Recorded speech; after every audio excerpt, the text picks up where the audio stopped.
தந்தை, மகன், தூய ஆவியினுடைய அருளும் ஆசீரும் உங்கள் ஒவ்வொருவரோடும் நிறைவாக இருப்பதாக. நாங்கள் ஒவ்வொருவருமே இறைவனோடு ஒன்றித்து இறை சாட்சிகளாக நாங்கள் மாற்றம் பெற வேண்டும். தப காலத்திலே நாங்கள் இறைவனோடு ஒன்றித்த வழியிலே நாங்கள் சென்று கொண்டிருக்கிறோம். ஆனால் இறைவனுக்கு சாட்சியாகவும் நாங்கள் மாற வேண்டும், வாழ வேண்டும். இன்று இந்த நாளிலே ஆண்டவராகிய கிறிஸ்து எனக்கு உங்களுக்கும் சொல்லுகின்ற வார்த்தைகள்: என்னோடு இராதவர் எனக்கு எதிராக இருக்கிறார், என்னோடு இணைந்து மக்களை கூட்டி சேர்க்காதவர் அவர்களை சிதறடிக்கிறார். என்னோடு இராதவர் எனக்கு எதிராக இருக்கிறார். இந்த தப காலத்திலே நாங்கள் ஒவ்வொருவரும் இறைவனோடு இருக்கின்றோம், இறைவனோடு பயணிக்கின்றோம், இறைவனின் கரங்களை பிடித்து வழிநடத்துகின்றார் என்ற அந்த இறை உண்மையோடு, இறை விசுவாசத்தோடு என்னுடைய வாழ்க்கையை நாங்கள் வாழ வேண்டும். ஒவ்வொரு உள்ளங்களையும் அழைப்போம், வாருங்கள் ஆண்டவரிடம் செல்லுவோம். ஒவ்வொரு உள்ளங்களையும் விசுவாசத்தில் வேரூன்றுவோம், வாருங்கள் ஆண்டவரை பற்றி பிடிப்போம்.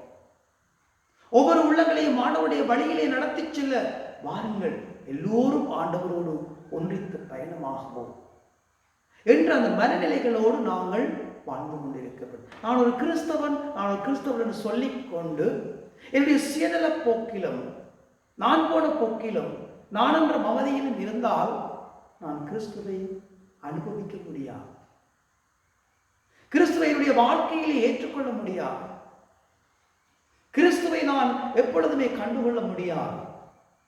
ஆகவேதான் நான் கிறிஸ்துவோடு வாழ்ந்து கொண்டிருக்கிறேன், கிறிஸ்து என்னோடு வாழ்ந்து கொண்டிருக்கின்றார் என்ற அந்த இறை விசுவாசத்திலே என்னுடைய வாழ்க்கையை நாங்கள் வாழ முன்வரப்படும். தபக்காலத்திலே நானும் நீங்களும் இறைவனுடைய பாதையிலே பயணித்துக் கொண்டிருக்கிறோம்.